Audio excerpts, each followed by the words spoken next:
Fighting and destroying things in VR is awesome. Games like Creed, Superhot, and Knockout League are all great games. But some games aren't very good when the entire game is centered around that, like the recently released smash hit Plunder. So when Rage Room was announced by Lockem Reality, I was cautiously optimistic. So now that the game is finally out, is it any good? Rage Room is a game that has you destroying test dummies with random and crazy weapons. The game has 3 game modes: Story Mode, Challenge Mode, and Free Mode. Story Mode is basically an introduction to the game. It's less than an hour long, and all it does is show you some of the weapons the game has to offer. And despite its name, there isn't really a story here, but I wasn't expecting one coming into this game. Challenge Mode gives you multiple levels to play from where you fight enemies with specific weapons given to you. And finally Free Mode, which lets you use any weapon you want. You only start out with a few, but you can unlock more with credits, which can be unlocked by playing the game more. So as for the gameplay itself, it's pretty simple. You're inside of a test chamber and enemies spawn to fight you. This game is more of a sandbox game. You'll never really have a hard time while playing it, mainly because you don't die.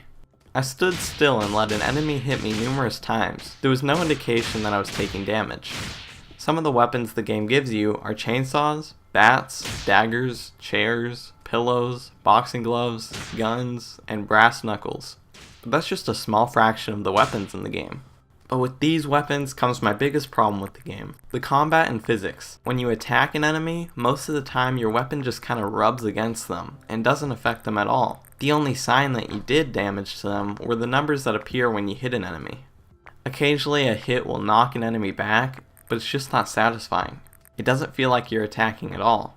It just feels like you're swinging your hands without any effect. This one problem ruined the entire game for me, because the combat and physics are the main part of the game.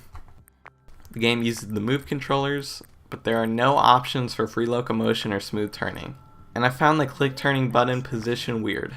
I was constantly hitting the wrong button when I wanted to turn. So overall, Rage Room isn't very good. Its concept is great, but it's just ruined by physics and combat. It's not satisfying and it really needs to be fixed. If the developers could just make this part of the game better, it would improve the overall experience a lot.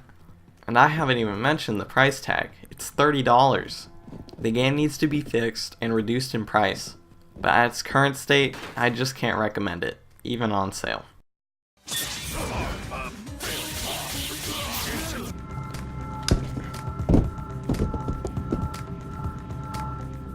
Why?